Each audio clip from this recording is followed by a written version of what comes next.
Hi there, hello, welcome to my show. And today I want to talk about the recent champion training tournament.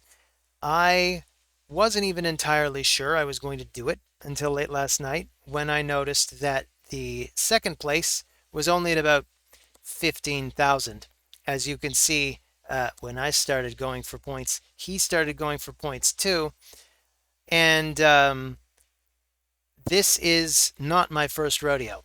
I've actually done this 3 times now, recently, anyway.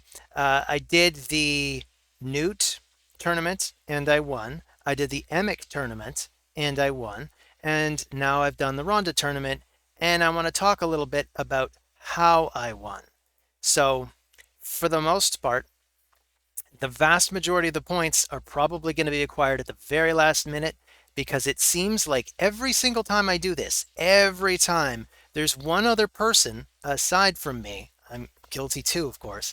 There's one other person aside from me who's prepared to just dump huge numbers of points. So this was very close, and I had to keep my eye on the scores the whole time, and it was very harrowing.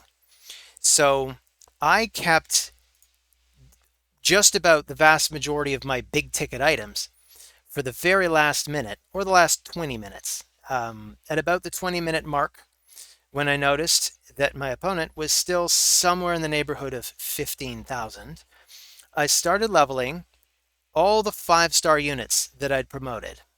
So 8 brews each, that got me about 3,200 points.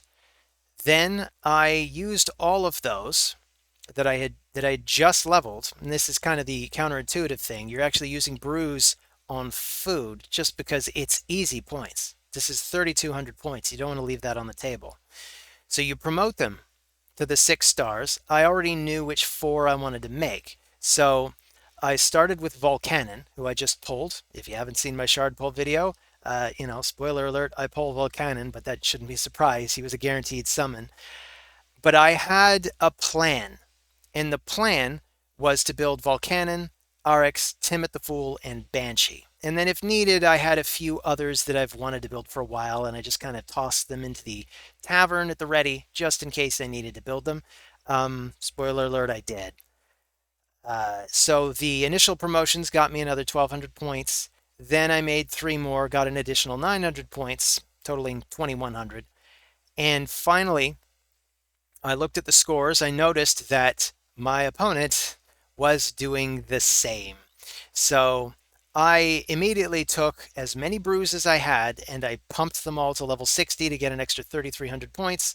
So I basically got 8,600 points in the span of about 20 minutes. And that was really the only way I was going to beat this guy. And this is the 3rd time this has happened. I'd say, really, when it comes to these tournaments, you probably won the tournament months ago. It's not like you can just start by crunching 1s and 2s. You have to have a lot of resources at the ready. So I've got tons of chickens. I had over 100.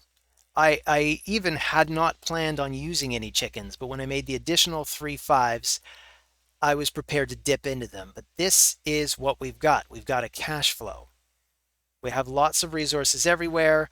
I have tons and tons of redeemers to redeem and others as well.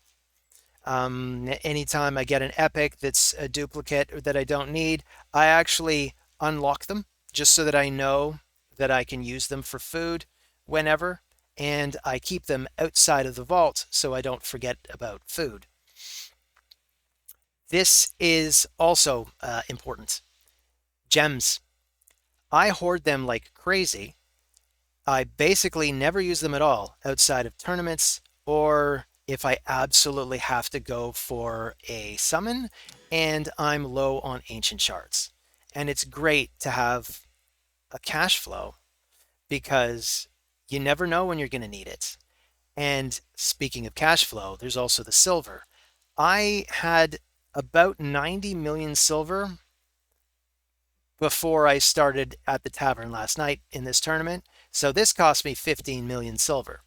I am a free-to-play player, and I will stay away from those tournaments like the notorious Krisk tournament, where even in the first day, you saw people go to about 60 million in the first day. And by the end, there were people in my group who were at 200 million points.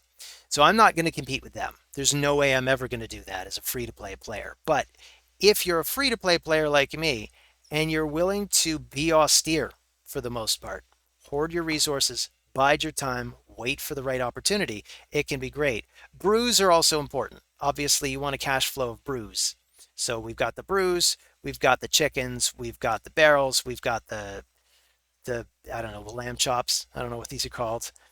I keep a cash flow of books as well, but it's hard to get legendary tomes. Incredibly hard, which is why I did a mix of epics and rares as well, so that I can actually book them and use them anytime soon. Anyway, that's about all I've got to say about this today.